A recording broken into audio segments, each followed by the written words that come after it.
Have you ever jumped from hobby to hobby and business to business? Or have you ever felt useless even though you know so many things, but still can't help that and end up achieving nothing at all? Well, that's my life story. And as a kid, I always jumped from one thing to another. I really like to figure things out by myself.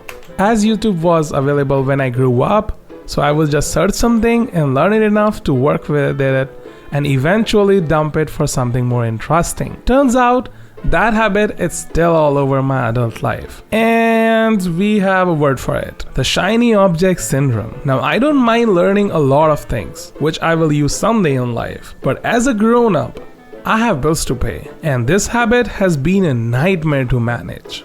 I struggle a lot to choose from one thing to another as a career. And among all the things I liked, even after successfully choosing a career, there were still many things I wanted to do alongside my job. Now you may think it's a good thing to have so many interests and passion, but not if you can't manage them properly. It can take away your focus from your priorities. You don't want to end up like me, blaming myself and feeling useless because you're not progressing at your work, and all the random things you learn are of no use to you here. Today, I'm going to tell you how I got myself out of this habit of jumping from one thing to another. Step 1. Choosing a career. The first step for anyone, whether they have multiple passions or interests or nothing at all, is to choose a career, and the best formula I have come across is Ikigai.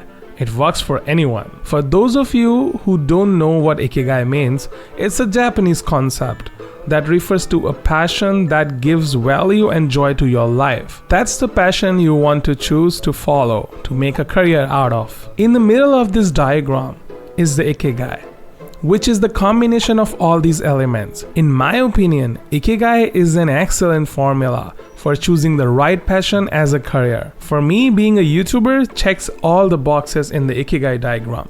And take my word for it, it's the best way to find out your career on the internet. Step 2. Managing career and interests. Now that we are done choosing a career, the next step is managing our career and interests together. As I mentioned before, people like me who get easily attracted to new things and want to learn everything have the hard time focusing and end up wasting a lot of time. We get so distracted by all the things that pick our interest that we end up not doing our main priorities well. And to avoid that, you have to learn how to manage your time really well and try to stick to your schedule. Here are some tips that worked for me. Write down everything you like to do and want to do. Emphasize on this because it's really important. For example, today I see a video of someone skydiving and I think, that's interesting. I would like to do that, but I know I'm not actually going to jump from a plane with a parachute. That's not my cup of the tea. So I would immediately stop myself from even searching about it. And because I knew I'm not gonna go through with that, why waste an hour watching videos and searching about skydiving when I know I'm not going to do it in the end? Sure, I would get some information about a new sport, but that particular information is useless to me right now. And that's how I would be wasting 1 hour of my day while I could have done something better. Now, when you get your pen and start writing down your interest, make sure it's something you're going to do. Number 2, organize them by priority.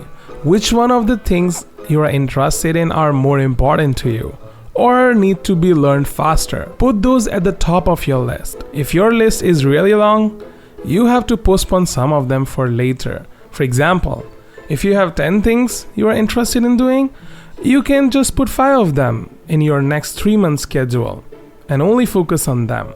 After the 3 months end, you can do the rest of the things for another few months. Basically, each season of the year, you're going to focus on a particular group of your interest. This way, you would focus on each one better and you won't get overwhelmed or bored with them. Number 3, find a use for the thing you learned and relate them to your career or source of income if you can. For example, one of my passion is learning to animate and my career is being a YouTuber. So what I need to do is, while I'm satisfying myself by learning animation, find a way to use what I learned from animation to better my YouTube videos. This way, I'm enjoying my hobby and benefiting from it at the same time.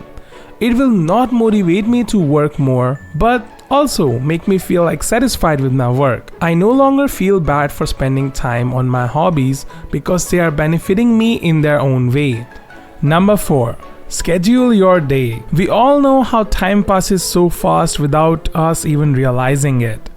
So writing what to do is the best thing you can do to get your life on track and from being distracted. Just simply write and put that in your phone.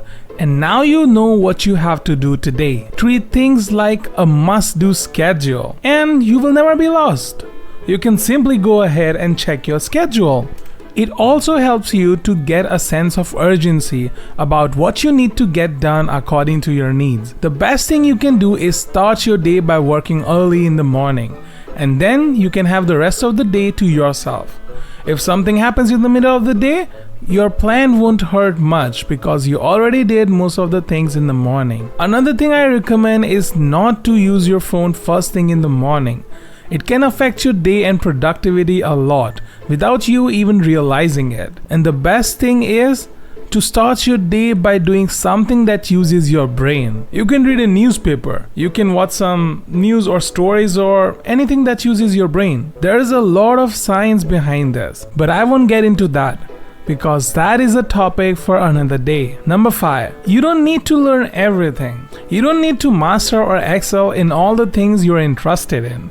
You only need to learn enough to satisfy your needs and help you in whatever you want to do. If you're searching for a way to learn things faster, I recommend watching my other video about how to learn anything in 20 hours. Thank you for watching, help me grow and subscribe to my channel.